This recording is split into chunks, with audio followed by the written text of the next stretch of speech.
Tudo bem com todos?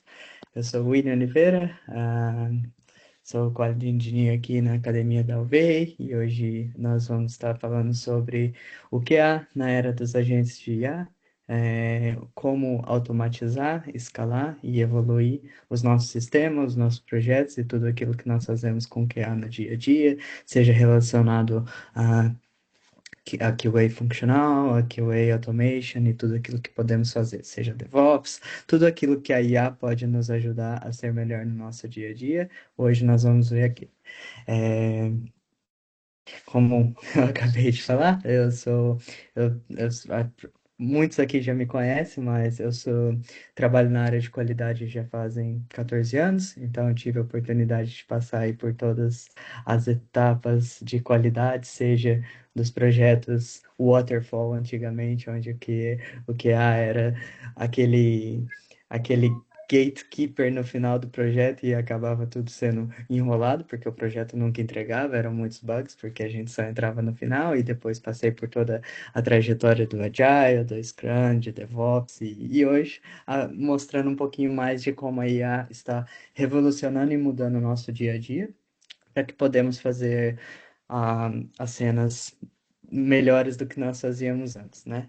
Então, o intuito desse workshop hoje é explorar um pouco o nosso papel, seja como functional tester, seja como QA automation, SDET engineer, não importa se tu trabalha mais na parte de QA funcional, se tu trabalha mais na parte de automação, mas é trazer aqui um bocado da parte assim, como a IA pode me ajudar, o que eu posso fazer com IA, o que o mercado está fazendo com IA no momento. Vou falar um pouco sobre os agents e sobre skills, que eu acho que é a parte mais importante dessa, não da revolução, mas daquilo que a IA tem tornado no nosso dia a dia e depois colocar alguns exemplos práticos de trabalhos que já foram feitos em produção, de trabalhos que eu já entreguei e trabalhos que eu já ajudei. Eu sou colaborador do Playwright também, então, assim, já ajudei tanto no Playwright, já ajudei tanto nos meus clientes e tanto naquilo que eu trabalho no dia a dia, e também na parte de que é funcional, como eu melhorei um pouco os meus skills em relação a tempo de entrega, a tempo de análise e como coloquei a IA para me ajudar no dia a dia.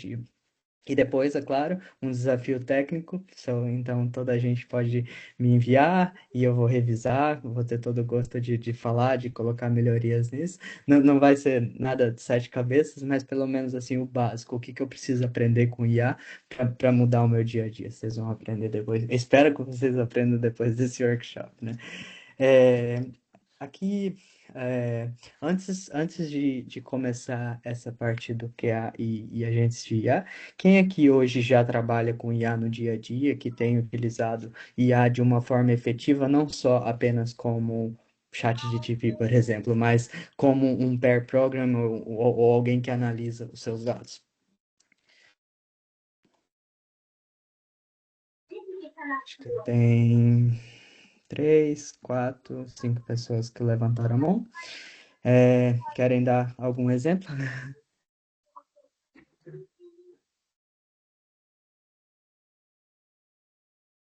Olá, boa noite, William. Tá me ouvindo bem? Tá, tudo bem. Boa Pronto, noite. boa noite. Eu tenho usado bastante, né, tanto o Chat GPT como o Claude. Não o Code, mas uso o Claude IA. Também estou usando bastante para automação, inclusive. E pronto, eu uso esses dois e tem me ajudado bastante a desenvolver scripts melhores e a melhorar as minhas skills em automação. Tá bem, ótimo. Mais alguém?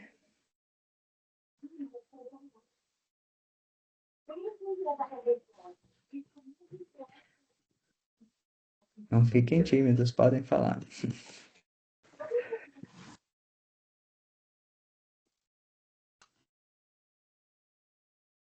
Bom, eu vou dar continuidade então, e depois, se em algum momento quiserem falar um pouco mais, não tem problema, só levantar a mão e a gente conversa. Então, assim, Eu gosto de começar nessa parte de entender os agentes, de entender os modelos disponíveis, porque eu acho que pode ser a fundação básica que precisamos para tudo aquilo que a gente faz. Eu nem coloquei o ChatGPT como um dos agentes aqui, mas eu sei que ele é muito utilizado, é que no meu dia a dia ele não faz parte. Então, por exemplo, da OpenAI, quando eu utilizo o Codex. Então, é mais CLI mesmo, é mais uma parte de algo que eu coloco no meu workflow de trabalho que me ajuda no dia a dia. E diferente, assim, de entrar numa interface, pedir uma informação e receber resposta. Então, por exemplo, tô fazendo um código, eu coloco ali, às vezes, um autocomplete, às vezes eu coloco, exato, eu não tenho noção de como começar aquele código, eu coloco lá também, porque muitas vezes a gente não sabe o que necessariamente nós queremos fazer, mas nós sabemos que tem um jeito de fazer isso. Então, sempre use o Plan Mode dessas tools. Tanto o Cloud Code, quanto o Cursor, quanto o Codex, o Copilot, sempre vai ter um plan. Então, ao invés de começar a usar os tokens fazendo algumas perguntas e tentando chegar em resultado que você não sabe, se você não tem a mínima ideia de como começar, vai para o Plan Mode e começa a perguntar, começa a questionar o modelo ou o agente que tu tá a usar naquilo que tu quer, porque ele vai te dar uma base e dali para frente tu começa a aproveitar dessa base. Ou seja, quando eu digo que o QA deixa de ser um executor ou um automatizador, é nisso, porque quando os agentes de IA, principalmente esses privados e os mais conhecidos, como nós temos Cloud Code, Cursor, Copilot, Codex, eles já têm os agentes pré-criados e lá já estão todas as instruções, os modelos já foram treinados, então qual é o seu papel contra ele? É planear. Ou seja, você planeia o seu trabalho, você planeia os próximos steps, e eu sempre digo que, assim, você é um product manager daquele agente. Então, assim, tu fala para ele o que você quer fazer, tu conversa com ele, tu coloca, debate as instruções que ele faz. Por exemplo, tu tá a criar um caso de teste, e tu sabe que aquele caso de teste não faz sentido naquele momento. Tu tá a testar uma API e essa API só retorna alguns valores, por exemplo, alguns valores práticos da API e quando o sistema vai abaixo, ele sempre vai te devolver um 500. E no teste que foi gerado por esse agente, ele diz lá, testar o 500, mas ele coloca isso muito genérico. Então, assim, tu sabe que aquilo não faz sentido. Então, por que usar daquilo? Então, você tem o prompt injection, ou seja, você pega uma resposta mal elaborada, ou mal feita de um agente e coloca de volta nele e tenta entender o porquê que ele fez aquilo. Eu acho que o papel do QA, quando nós estamos a conversar com os agentes, quando estamos a planear o nosso trabalho com essas ferramentas, é sempre questionar. Do mesmo jeito que a gente sempre questionou features, do mesmo jeito que a gente sempre questionou requirements, agora é questionar os agentes. Por quê? Quando o plano é bem definido e quando o plano é bem executado, os seus outputs, os seus resultados vão ser melhores. Ou seja, você acaba melhorando a experiência de usuário como QA quando você começa a questionar e quando você começa a planear melhor o trabalho dos agents. E e uma cena interessante, e eu já falei, é que assim, esses agents, tanto do Anthropic, do OpenAI, do Gemini AI, eles já são pré-treinados. Tem uma equipe lá de AI engineers que já treinaram esses modelos, já fizeram benchmark desses modelos, ou seja, os resultados entre aspas, os resultados que nós estamos tendo seriam para ser resultados excelentes, mas baseado no treino que foi feito, nos datasets que foram feitos daqueles modelos. E nós, como usuários, nós não sabemos quais são os datasets que eles usam, né? A gente pode tentar fazer um reverse engineer para tentar, assim, questionar o treinamento dos modelos, mas de forma geral a gente não vai ter muito acesso a essa informação. Ou seja, tu acredita que o treino já foi feito? Tu acredita que aquele modelo já vai te proporcionar as respostas ou aquilo que tu procura, mas como você pode melhorar isso? Aí é a parte, né? Por exemplo, eu sou o QA. O que que eu vou fazer para melhorar o agente que eu tenho disponível? Muitas vezes as companhias hoje já têm o Copilot disponível, Microsoft, e falam assim: ah, o Copilot não é muito bom, o Cloud é melhor. Mas assim, qual é o máximo que tu pode tirar do Copilot, baseado que é uma ferramenta que já está ali no teu dia a dia e já baseado que tu tem acesso a ela free, por exemplo.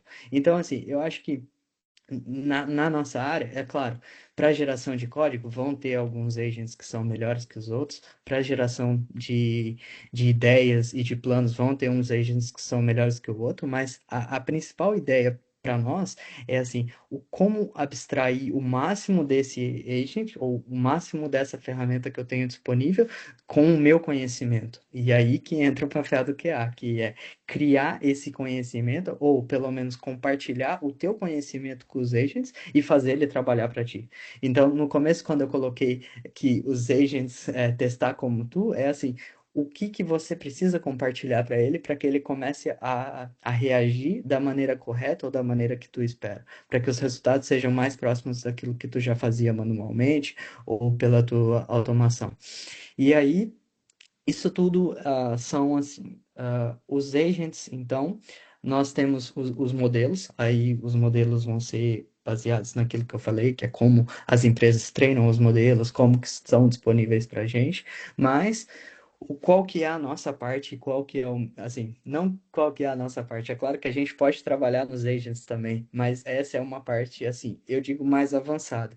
Inicialmente, o que tu precisa trabalhar são os skills, ou seja, tu vai criar skills, tu vai criar procedimentos para que os agentes trabalhem da maneira que tu queira.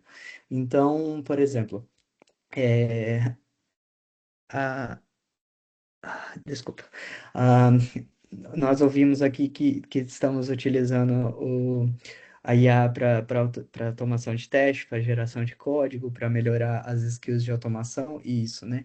E aí eu penso assim, e como nós criamos, por exemplo, nós vamos chegar num Cloud Code e falar assim, ah, eu tenho esses testes aqui, eu preciso automatizar esses cenários. Pronto, é um prompt. E vai começar o código a ser criado para todo lado, e tu vai ter o file, e se tu permitir, o Cloud também vai rodar o código para ti, ou o cursor vai rodar o código para ti, e tu vai ter um resultado. O teste passou. Tá bom. E aí, como que tu garante que esse teste tá a fazer o que é esperado ou tá realmente validando alguma cena? Porque se tu coloca um expected true to be true, isso vai ser sempre verdadeiro. Então, assim, como confiar e como fazer um rely na automação que foi criada por um agente. Então, é nesse ponto que eu quero chegar assim, entre a diferença dos agents, que já são pré-criados, que a gente já pode utilizar, e depois nos skills. Então, o maior objetivo para mim nesse workshop é mostrar assim, os benefícios que nós podemos ter a partir dos skills que nós criamos para os nossos testes, ou para os nossos processos, ou para a nossa automação. Ou seja, com as skills, tu começa a orquestrar a IA a fazer aquilo que tu quer. Ah, se tu vai testar a aplicação dessa maneira, tu vai gerar test case dessa maneira, tu vai gerar automation dessa maneira. Então, tu começa a criar tanto skills baseados na sua experiência e nos seus skills, e tu começa a criar workflows, ou seja, quando isso acontecer, isso vai acontecer, e o resultado que eu espero é esse. Mas quando esse caminho é seguido, quando tu começa a criar um caminho e um workflow, tu tá direcionando a IA a ter menos resultados undeterminísticos, porque os modelos são treinados com dados que a gente não conhece, ou seja, os resultados são undeterminísticos. Por exemplo, se tu colocar um prompt no chat GPT 10 vezes, talvez nas 10 vezes ele vai te dar uma resposta diferente, porque o resultado é undeterminístico. Então, assim, vão estar aproximados, ele tem um range, ele tem lá um failover que deve ser 10 a 15% de respostas certas ou erradas, mas se você colocar 10 vezes a mesma pergunta, ele vai te dar 10 respostas diferentes. E como que tu bloqueia essa quantidade de resposta diferente? Criando as skills, criando as interações para os agentes. Então, assim, eu vou passar aqui um exemplo prático de skills que foi implementado em produção, que eu já tive em um dos meus clientes, que é assim, criar test case e criar requirements, criar test cases a partir de requirements com a ajuda de IA. Ou seja, como eu coloquei aqui bem high level em como eram os source que eu tinha de requirements. Por exemplo, eu acho que é uma pergunta válida aqui, né? Alguém aqui ainda cria casos de teste para todas as features, faz um review de acceptance criteria junto com o PO ou com o Product Manager das features que tu tem no dia a dia?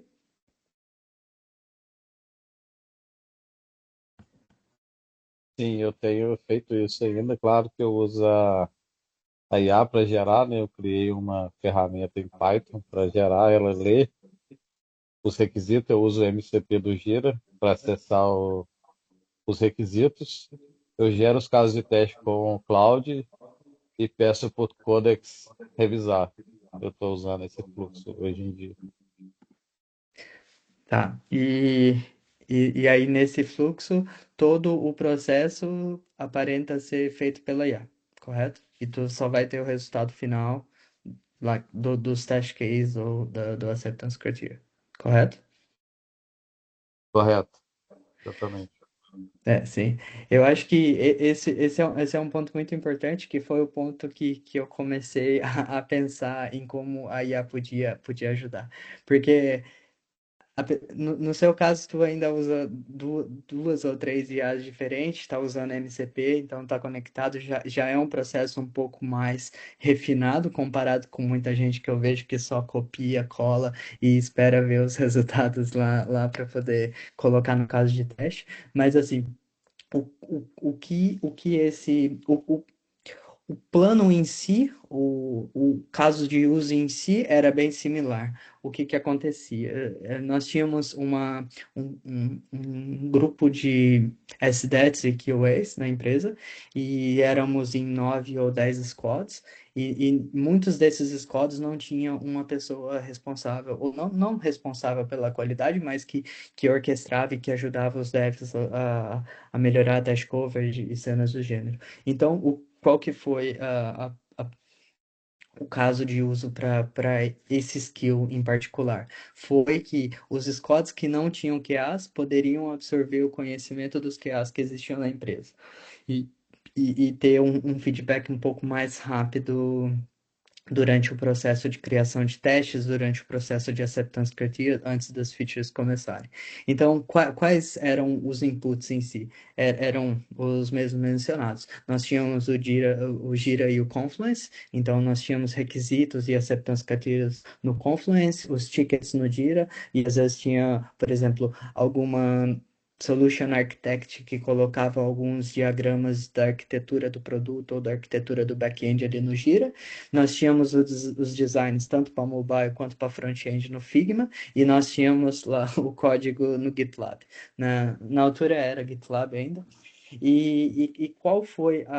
Qual era a ideia? Então, antes de começar o desenvolvimento, a gente já ter uns test cases criados e a gente já ter alguns requisitos validados. Por exemplo, como se fosse os três amigos e assim o QA indo em conjunto com o Product Manager e tentando discutir ali alguns casos, alguns edge cases que poderiam falhar.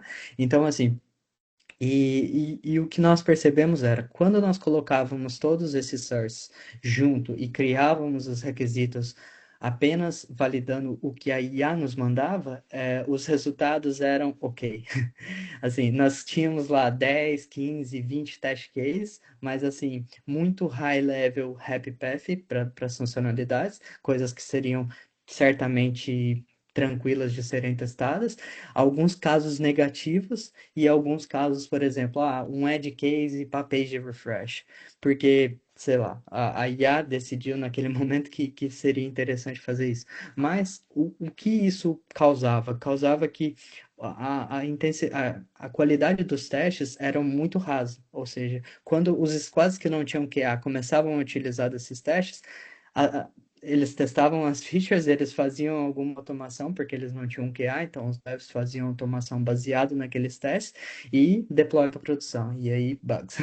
Então, assim, a gente viu que a qualidade dos testes criados puramente pela IA acabava diminuindo a qualidade dos test cases que poderiam ser criados por um QA mesmo na equipe e testando e validando os requisitos antes de casa. Então foi aí que começou, né? Como criar skills para compartilhar o conhecimento de todos os QAs que nós temos na empresa e para melhorar esse workflow de trabalho. E aí vem a parte que está aqui nesse slide. Então, a gente tinha um Change Analyzer, ou seja, baseada nas mudanças que nós tínhamos nos repositórios do Git, seja, por exemplo, no back-end ou no front-end, quais seriam as breaking chains daquela mudança? Ou seja, os QAs colocavam riscos baseados em breaking chains. Nós tínhamos o Risk Analyzer, ou seja, baseado nesses requisitos ou baseado nas features existentes que nós temos, quais são os riscos para um deploy em produção sem teste e sem qualidade? E depois a coverage. Baseado nessas novas features, qual a coverage existente que nós temos e quanto que nós temos que melhorar para cobrir essa feature? Ou seja, essa caixa inicial do meio, a geração de test case era baseada em alguns analyzers que eram criados pelos próprios QAs. Ou seja, nós mantínhamos isso e hoje com o YAML Files você consegue fazer um versionamento e você começa a dar as instruções melhores para IA para que o resultado dos seus testes, o resultado da criação de teste seja melhor. Ou seja, nós criamos três diferentes sources que nós podíamos compartilhar informações e colocar issues existentes, e depois nós tínhamos uma knowledge base para os QAs. Ou seja, de acordo com tal squad, de acordo com tal funcionalidade, aqui estão o que pode dar errado, o que não pode, e os QAs começavam a dar esse feedback loop, né? E no final nós tínhamos tanto um requirements quanto um test plan, mas um pouco mais elaborado, porque agora já tinha o nosso feedback. E como que essa ferramenta funcionava? No dia a dia, tu abria lá o teu Copilot, eu acho que a gente começou com o Copilot e depois mudou para o Cloud também. Então, tu abria lá e aí cada workflow, cada parte do cloud, tu ia chamar assim, slash QA workflow e tu ia começar o QA workflow. Ou seja, tu passava todos os sources que tu tinha, tu passava toda a funcionalidade e aquilo que ia ter que ser recolhido pelo sistema de IA e aquilo que ele ia te fornecer, e tu começava a interagir com esse workflow. E esse workflow é um caso de um agente treinado por nós, que éramos os QAs e os SDETs. Ou seja, nós criamos as skills, tanto o QA Review, o QA Gator, o QA Publish, para fazer todo o processo para a gente. O modelo de IA ia fazer o trabalho, vamos dizer, sujo de coletar todos esses requirements, de coletar e entender todas as mudanças que nós tínhamos em todos os sources, e aqui estão os sources, que eram o Jira, o Confluence, o Figma, o GitLab, e depois ele começava a orquestrar esse workflow. Então, na sua tela principal da CLI, tu ia ver lá, os requisitos estão sendo coletados. Por quê? No background, o QA Gator estava fazendo todo o Gator de todas essas informações e colocando elas em seções, por exemplo, o que era back-end, o que era front-end, o que era mobile, quais eram os requisitos, quais eram os test cases. Ou seja, estava criando os requirements, o documento de requisitos. E enquanto isso, enquanto ele estava criando esse documento de requisitos, o documento de teste plan estava sendo generado. Só que quando o teste plan era criado em si, qual que era a primeiro review? O QA. Ou o Product Owner que estava fazendo aquele workflow quando não tinha nenhum QA na escada. Por quê? Porque quando tu gera os requisitos baseados no conhecimento e baseados naquela database que tu já tinha, é, ele gerava lá um teste plan e era um teste plan parcial. Por quê? Aí entrava a cena do review, que era uma parte interativa desse workflow. Porque se fosse um QA a criar isso, ele ia olhar os test cases e ia falar, ó, esse test case não faz sentido, esse test case precisa ser atualizado. E quando esse QA review acontecia, o agente era treinado novamente com aquela nova informação. Ou seja, na próxima interação, o próximo QA, o próximo Product Owner, ia poder usar de um framework atualizado.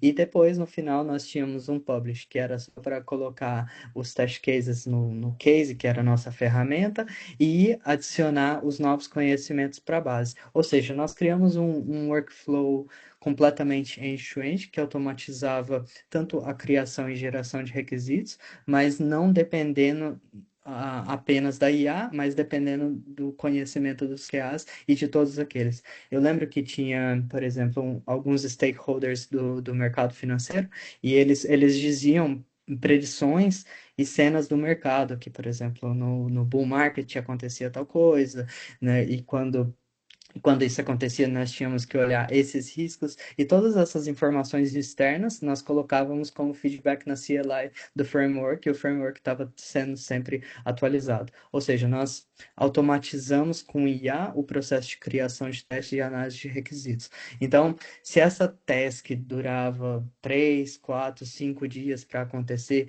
analisando requisitos, conversando com o Product Owner e depois mostrando uma versão inicial do test plan e compartilhando com a equipe, isso começou a ser em horas. Ou seja, no final do primeiro dia, no final da primeira manhã, tu já tinha um resultado ali, tu já tinha os pontos para discutir e tu poderia, em primeira instância, tu discutia com o próprio framework, né? Tu criava o framework, tu revia os casos de teste e falava, ok, esse framework funciona, esse framework não funciona e por aí vai. Então, assim, esse é um caso muito interessante de, assim, production ready skills, que facilitou e mudou muito o dia a dia de todos os que trabalhavam nessa empresa. E eu acho que é uma parte muito importante, ou seja, absorver o conhecimento através de skills, e nesse caso nós criamos o próprio agent, que era um orquestrador de sub-agents, ou seja, nós tínhamos o QA workflow, que fazia tudo, só passava /QA workflow e todos os outros agents trabalhavam em background enquanto tu estava fazendo outro trabalho, enquanto tu estava fazendo outra atividade. Aqui eu coloquei um pouco mais de informações, né? Que sempre tu tem qual é a tua entrada de dados, ou seja, o que tu tá esperando naquilo.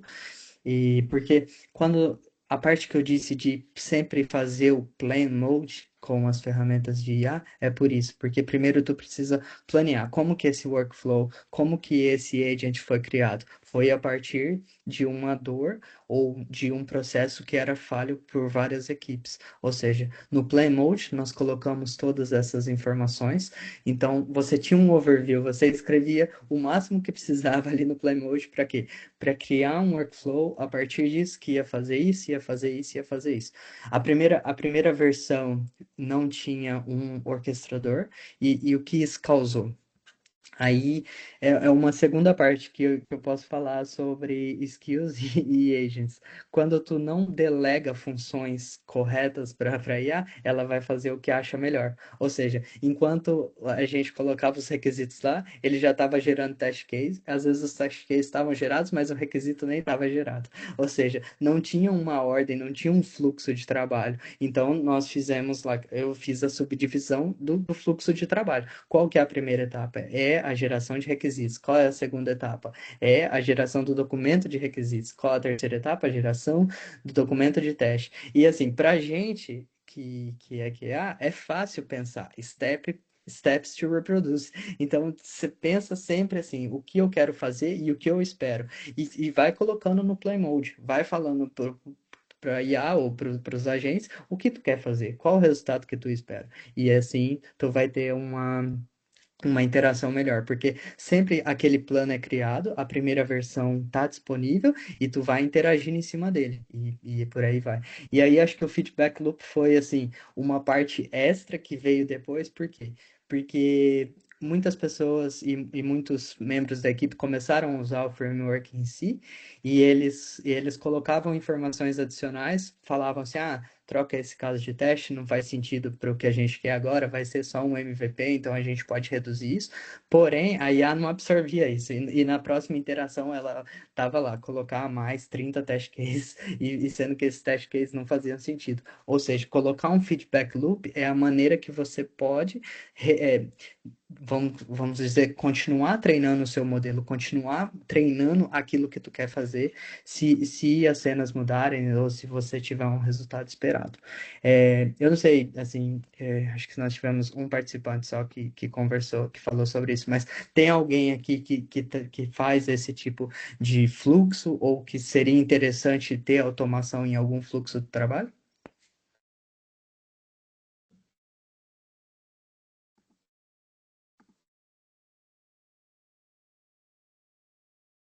É, eu comecei a fazer isso, eu levantei uma POC para.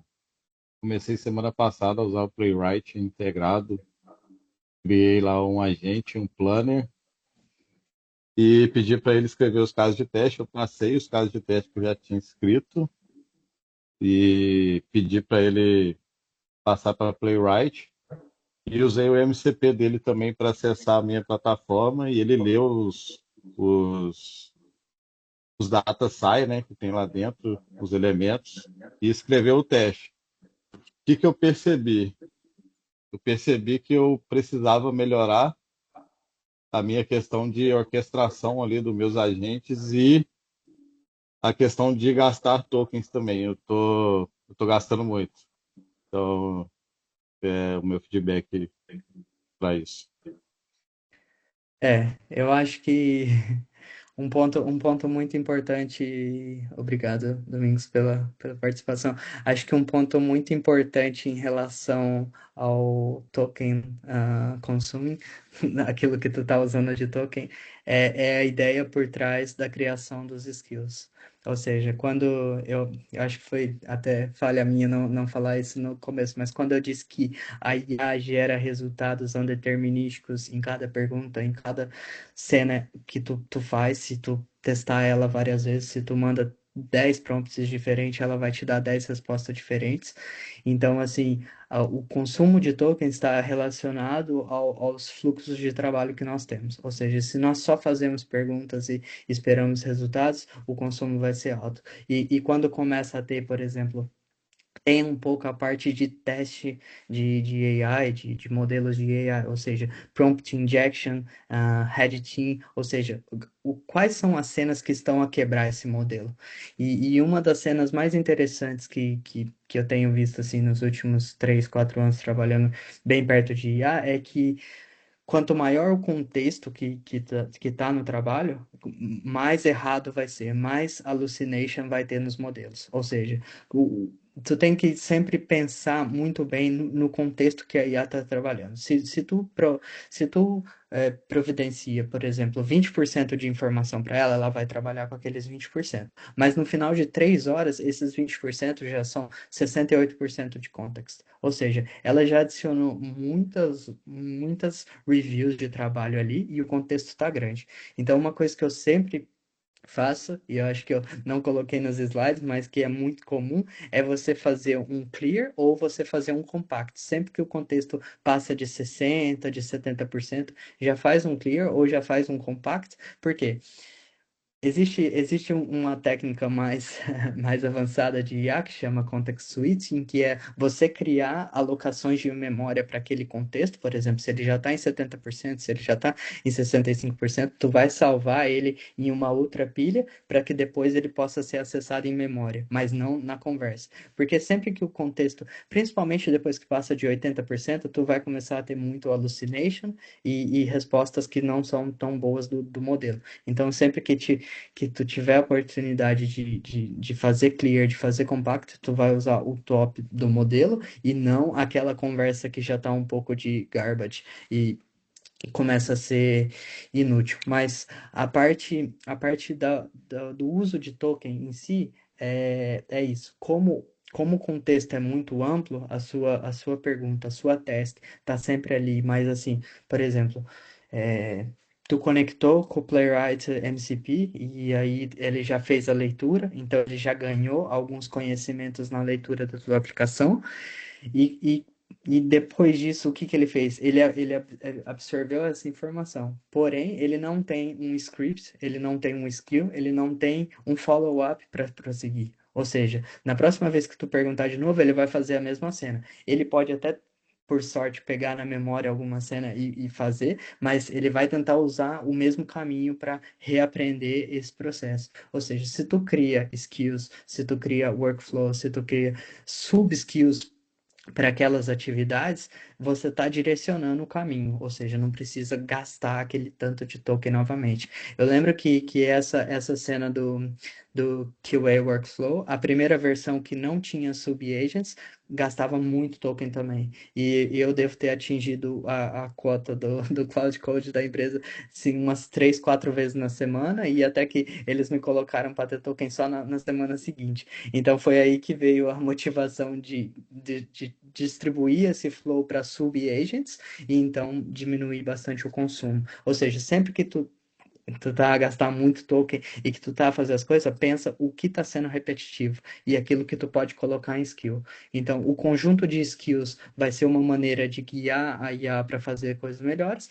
E se tu quiser colocar um conjunto de skills num workflow e criar os orchestrators, alguns agentes vão rodar na main conversation, alguns agentes vão rodar em sub-conversations internas dos próprios agentes. Isso gasta o mínimo de. Não gasta o mínimo de token possível, mas diminui drasticamente a quantidade de token que tu tá usando. Acho que alguém mais tinha levantado a mão.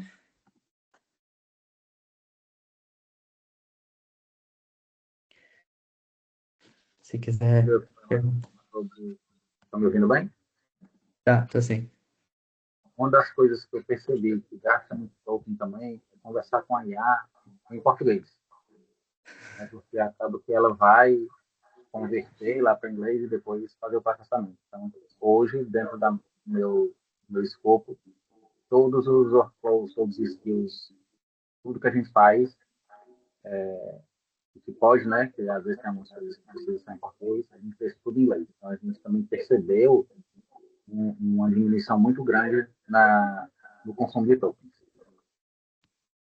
Sim, esse é um ponto muito interessante. Eu acho que eu não tinha pensado em falar sobre translation, porque eu acho que eu nunca usei nenhuma IA ou nenhum modelo em português, mas faz total diferença, porque até mesmo nas respostas e até mesmo em como o modelo funciona a partir das suas perguntas, a partir dos seus scripts e skills. Se está numa língua diferente do inglês, vai gastar mais, porque o modelo precisa também fazer a translation para a língua que tu quer. E se tu fizer algum teste, por exemplo, tu coloca uma mensagem em português e fala polish this message em português. Você vai ver que o tempo para ela gerar uma mensagem melhorada em português é muito maior do que o tempo para fazer um polish de uma mensagem em inglês, porque ele sempre tem os modelos em inglês. Muito bom, ponto. Eu tentei colocar um exemplo assim dessa parte de QA funcional e geração de requisitos, porque foi importante. E um passo depois disso foi a criação de skills para automação. Eu vou compartilhar aqui no nosso workshop esse skill e vocês podem acessar depois e fazer, mas qual foi a motivação disso, né? Eu tenho, acho que 12 ou 13 repositórios diferentes para cada monorepo e para cada aplicação que nós temos no meu cliente atual.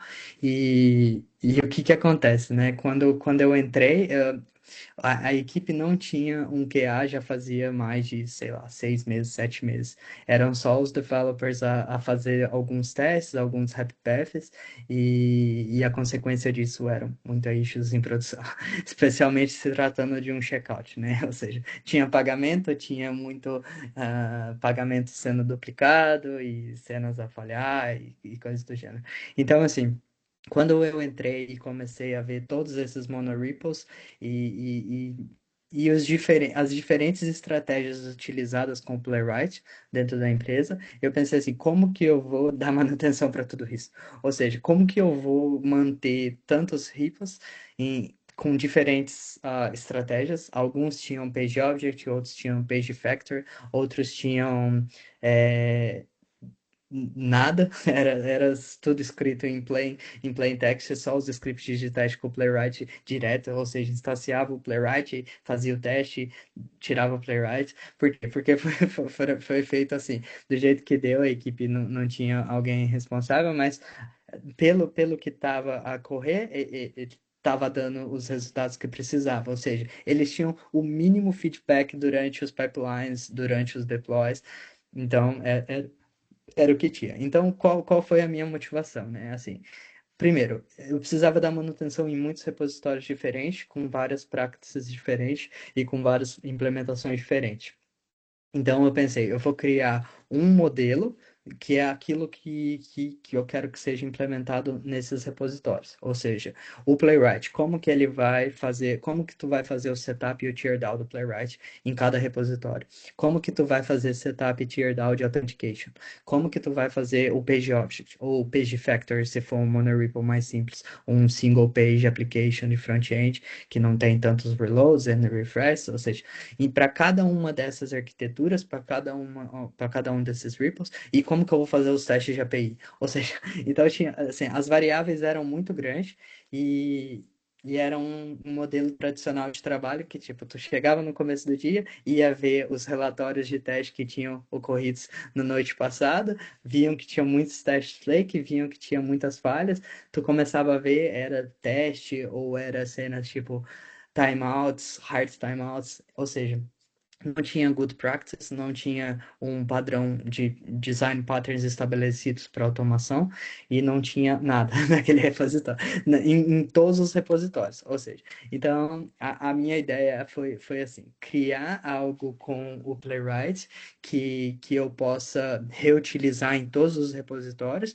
e definir esse padrão para tudo aquilo que vai vir depois. Ou seja, se nós precisarmos adicionar mais testes e mais coverage, como que vão ser feitos esses testes? Como que a IA vai fazer esses testes? Porque eu não vou ficar fazendo teste para todos os repositórios, mas eu posso mandar um prompt e gerar os testes para os seus repositórios, baseado naquilo que os repositórios têm. Ou seja, então, a minha ideia foi definir um padrão de arquitetura que eu já utilizava. Assim, eu ultimamente eu tenho utilizado o Playwright, acho que nos últimos 3, 4 anos, mas assim, antes disso foi o Cypress por 6, 7 anos, foi o Selenium até hoje tem alguns projetos que ainda é o Selenium. Então, assim, como utilizar padrões de test automation ou padrões de automação de teste que podem ser reutilizáveis em qualquer projeto. Então, eu tive a ideia de criar esse boilerplate, esse template de Playwright, que nada mais é do que um NPM package. Ou seja, hoje eu chego num repo, seja um end-to-end, seja um monorepo de front-end, eu instalo esse package que chama Playwright Skills e ele vai auditar o seu projeto. Ou seja, ele vai te falar assim, ó, esse projeto tem bad practices nessas áreas. Por exemplo, não tem nenhum design patterns, não tem o waiting for timeout everywhere, ou seja, você está colocando muito waits, explicit waits para esperar os elementos, você não tem uma autenticação apropriada, por exemplo, tu tem um two-factor authentication, mas tu não usa cookies, tu só usa login em todos os seus testes. Então, assim, eu analiso todas as bad practices que tem naquele repositório e faço a sugestão do que seria good practice, ou seja, em termos de design patterns, em termos de selector strategy, por exemplo, tu tá usando classes do React, que são geradas a cada componente, a cada cena do tipo, ou seja, para cada uma dessas áreas, tanto para Good Practices, tanto para o Test Data, tanto para o Page Object, para o Project Convention, Linters, CLIs, whatever, para tudo aquilo eu vou te gerar um audit. E aí tu vai ter um score para aquilo que está no teu projeto. Então, esse plugin do Playwright, tu pode só instalar, rodar ele com qualquer agent, seja Cloud Code, Cursor, Copilot, e ele vai te falar, ó, isso aqui tá bom, isso aqui não tá, e ele vai dar um score based. Esse score based é um pouco flake, mas tu vai ter uma ideia daquilo que, de qual é a ideia do score. E então, como que isso funcionava, né? Eu criei esse plugin, que daí eu instalava em um dos instalei em um desses monorepos, e aí eu analisei baseado nos skills. E aqui eu coloco que foi um knowledge router. Por quê? Porque nesse caso, eu não tenho agentes para orquestrar ou para te falar, tipo, ó, esse agente vai fazer isso, esse agente vai fazer isso. Não, é uma lista de referências de skills que eu posso colocar aqui. Ou seja, para cada uma dessas áreas, eu tenho um skill MD file. Ou seja, você tem um index, você tem o cursor, o Copilot, o Cloud, para qualquer um dos agents que você vai usar.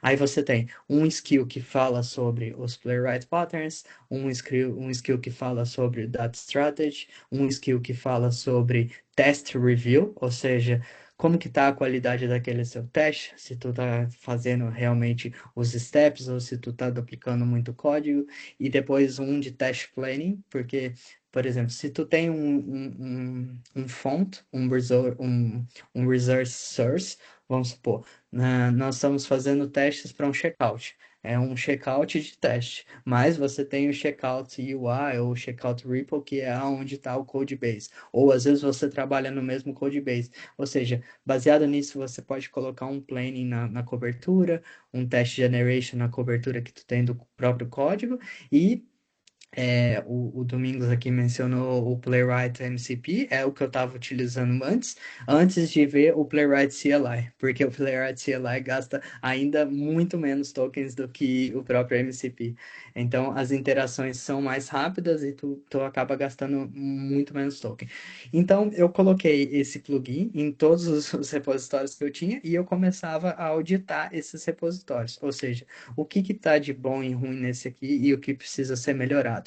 E o próximo passo, vamos aplicar as melhorias. Então, eu acho que assim, em 2 semanas ou 3 semanas depois do meu onboard, eu já tinha todos os repositórios do jeito que eu queria e de uma maneira que era fácil de dar manutenção. E hoje a principal cena é apenas na melhoria de coverage, ou seja, nós vamos fazer uma funcionalidade nova, aí eu uso aquele outro plugin de test generation, test analysis, e quando vai implementar, eu coloco o plugin do Playwright. E se vocês olharem nesse repo que eu criei, você vai ver exatamente como foi pensado e como foi estruturado a partida, por exemplo, como que nós vamos escrever um novo teste, como que nós vamos debugar as falhas desse repositório, como que você vai criar padrões que vão ser seguidos pela IA, como que você vai usar o Playwright CLI no seu projeto.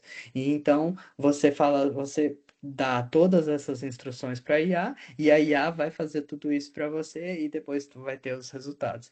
É claro, né? No começo, os resultados podem não ser tão benéficos para a tua aplicação. Por quê? Porque é a primeira vez que tu está interagindo com esse modelo, é a primeira vez que tu está colocando skills naquilo que tu não conhece. Por exemplo, se tu instalar o plugin e fazer um audit do teu projeto, ele pode dar resultados ok, e tu vai falar, não, isso não faz sentido. Mas aí, quando tu falar, não faz sentido por quê? E aí tu vai no skill e vai ver o porquê que ele tá a reclamar daquela cena em particular. Por exemplo, você não tem uma selector strategy, ou seja, quando a IA vai fazer um teste para ti, ele escolhe qualquer um. Ele não vai escolher um teste ID, ele não vai um get by role, ele não vai escolher. Então, ou seja, tu vai entender por que que a IA está reclamando ou por que que tu tá tendo uma score baixa em relação àquilo. E isso é válido para qualquer framework, ou seja, se tu tem falhas constantes nos teus testes, seja por teste data, seja por environment, por por exemplo, e tu não consegue mocar as cenas para deixar os seus testes estáveis, pelo menos você vai ter um audit daquilo. E com essa auditoria feita no teu projeto, tu sabe os pontos que podem ser melhorados. E tu pode planejar isso para as próximas sprints ou para uma retro com toda a equipe. Assim, depende muito de como funciona o seu dia a dia. Mas assim, eu tentei trazer esses dois exemplos, tanto da geração de casos de teste, tanto da geração de automação e tanto de como fazer um audit num projeto, porque isso abre um leque de tudo aquilo que tu pode aplicar no seu processo. Porque esses dois user cases foi cenas que eu fazia no meu dia a dia e que me consumia muito tempo e hoje não consome quase nada, porque quando eu tenho que criar casos de teste, às vezes nós estamos fazendo tipo, uma planning, eu já estou vendo mais ou menos quais são as features que vão entrar, eu já estou fazendo os casos de teste, eu já estou pensando em quais testes serão automatizados, e até hoje um dos skills que eu estou trabalhando é de fazer teste em Unity Integration Level, ou seja, trabalhar bem próximo dos developers com good practices deles, por exemplo, para TDD, e criar os casos de teste para eles. Ou seja, quando eles fazem checkout de um branch, o branch é automaticamente criado com os testes de Unity. E eles começam a falhar, e conforme eles vão implementando as features, porque acaba sendo um jogo de velocidade hoje na equipe, assim, porque eu tô usando a IA criando os skills, mas são às vezes 6, 7, 8 developers também usando IA e criando código para ser testado. Ou seja, tu tem que encontrar uma maneira de continuar a equilibrar essa demanda, não necessariamente testando tudo manualmente ou testando tudo com automação, mas uma maneira que tu vai conseguir combinar os dois e ter resultados positivos nos dois. É, alguém tem alguma situação similar ou algum projeto similar que tem aplicação no dia a dia que vê esses skills como importante para ti também?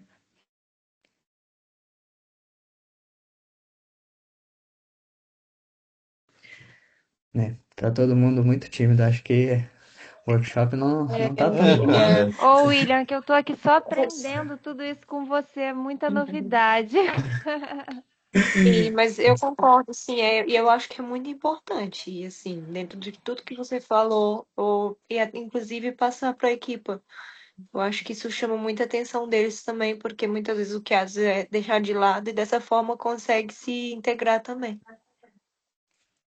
É, eu acho que nessa parte por exemplo, de estar trabalhando bem próximo dos developers hoje, tentando entender melhor a criação do unit test e do integration test, melhorou muito os meus skills como QA, porque assim, eu tiro um pouco do overlap que tem nas diferentes layers, né? Quando eu preciso criar services level test, por exemplo, nós temos payments com diferentes providers, mas eu não vou criar end-to-end test para isso, porque são muitos contract tests, são muitas cenas, então quando eu estou criando esses skills, por exemplo, nos mais baixos levels de teste, Unit Level, Integration Level, eu estou aprendendo muito também. E isso eu acho que é importante, porque tu acaba, assim, não pensando como um developer, mas tu começa a pensar por que eles criavam aqueles testes, por que eles criavam testes que são rasos em termos de validação, mas que são importantes para aquela parte específica.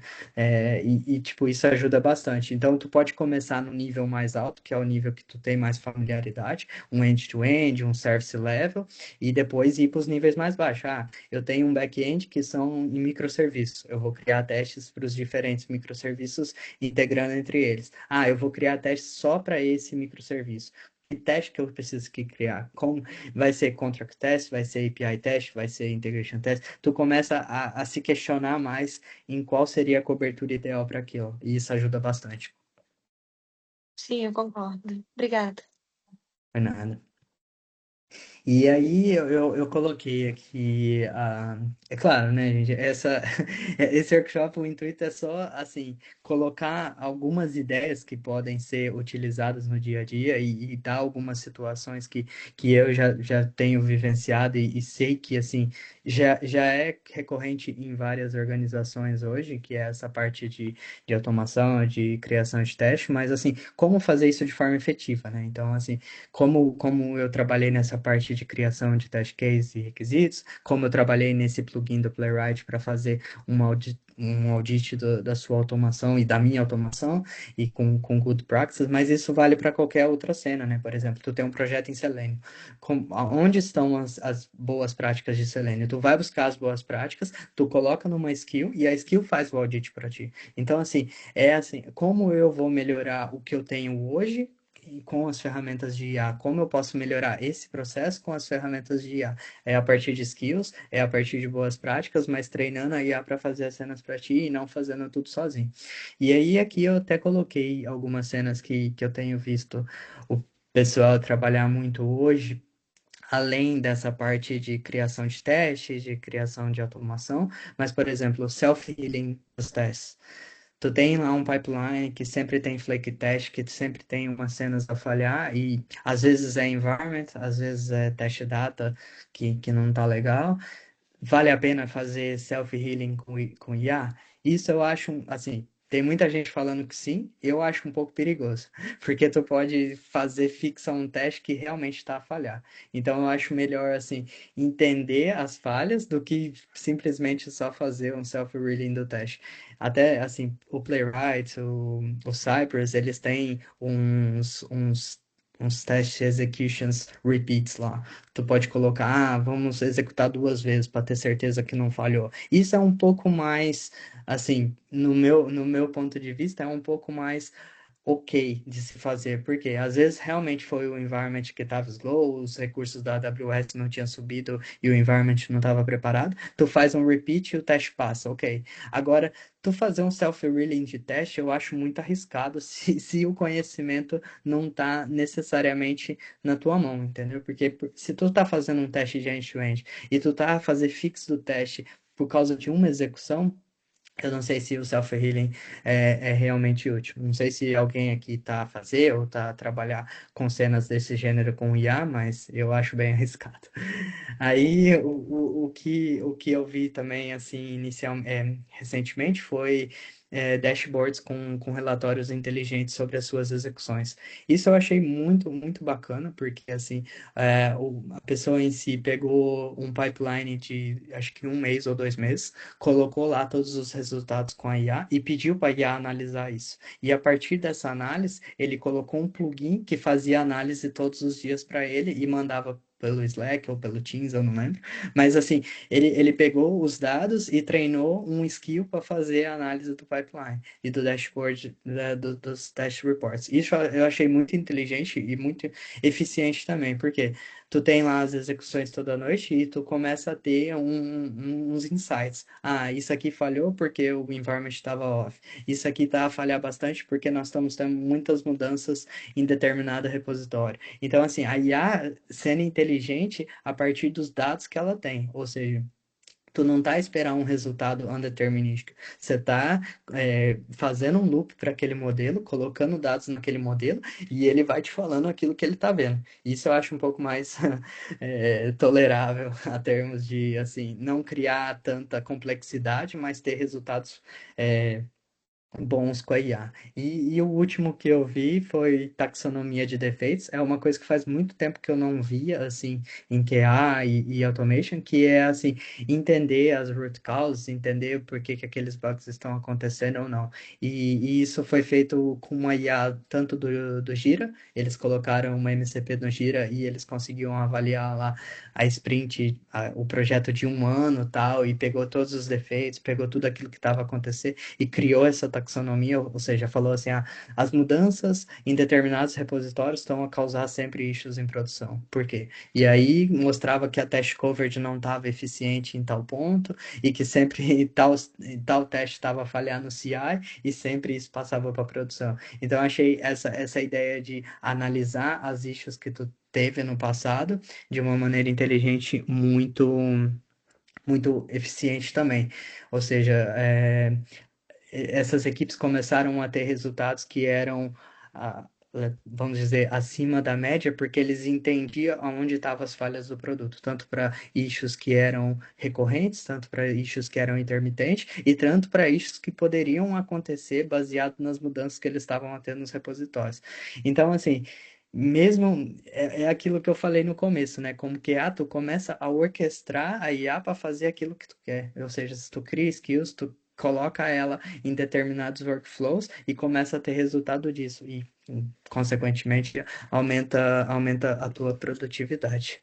É, eu não sei se vocês viram alguma cena recente assim também, algum skill ou algum projeto que chamou a atenção recentemente com IA?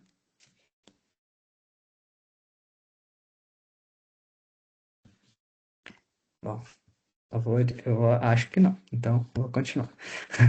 E aqui eu deixei um desafio, né? Acho que depois dessa 1 hora me escutando e toda essa cena, essa seca, de ver todos esses resultados e talvez até cenas que você não estava acostumado, eu deixei aqui mais um repositório que eu criei para esse workshop. E basicamente a minha ideia hoje é que, assim, vocês pensem em um cenário que possa ser útil no seu dia a dia, que possa te ajudar de alguma forma. Escolham algum agent que tu tenha disponível. E se não tiver também, acho que tem o Gemini AI do Google que tem lá muitos créditos free, tem o Grok que tem muitas horas free também, então tu pode usar esses free e criar uma skill que possa resolver um problema. Aí o que eu peço é, assim, coloque lá uma, uma identidade bem resolvida para aquele skill, ou seja, tu sabe aquilo, o problema que tu quer resolver, coloca uma responsabilidade clara e única para aquilo, aonde você pretende utilizar, se vai ser um projeto existente, se vai ser um projeto do zero, porque é, tem muita diferença nisso, como que tu vai aplicar a IA num projeto existente e como que tu vai criar uma cena do zero. E depois coloca lá pelo menos os cenários que tu tá pensando e aí tu faz um fork desse meu repositório, cria uma PR lá, coloca tudo isso, e depois a gente pode fazer merge nesse repositório principal. Mas a ideia é, assim, perceber de vocês se tu tá entendendo bem como criar as skills, ou como criar uma skill com objetividade, e depois eu vou te dar um feedback naquilo que eu tenho feito e naquilo. Não que eu seja alguma coisa tão boa assim, mas pelo menos tu vai ter um feedback realístico de isso pode ser utilizado, isso não vai funcionar, porque não vai funcionar, pode melhorar e a gente pode continuar se conectando. E é isso. Alguma dúvida, pessoal? Questões?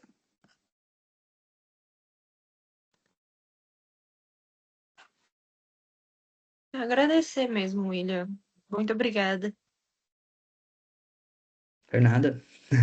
Se tiverem mais dúvidas ou questões, e aqui, né, pela UB a gente também tem as formações, podemos pensar numa formação tanto de Cypress quanto Playwright com IA ou cenas do gênero, ou uma formação mais avançada em criação de skill, criação de agentes de IA, é só vocês mandarem e a gente pode pensar nisso. Eu vou deixar aqui só um link de avaliação do webinar, mas eu fico à disposição. Vocês podem usar aí os meus repositórios, vocês podem entrar em contato comigo tanto pelo e-mail quanto pelos meios, os canais de comunicação da UBI, e fico à disposição para ajudar. Acho que a ideia é essa, é integrar, mostrar um pouco daquilo que está acontecendo, e se de alguma forma eu puder ajudar no seu dia a dia, pode contar comigo. E é isso. Muito obrigado pela participação de todos. E desculpa se foi muita falação, mas espero que vocês saiam daqui com umas ideias na cabeça e com assim o que está acontecendo nesse mercado de IA, como nós estamos utilizando para o dia a dia. E daqui em diante a gente pode interagir e sempre conversando. Muito obrigado pela participação de todos.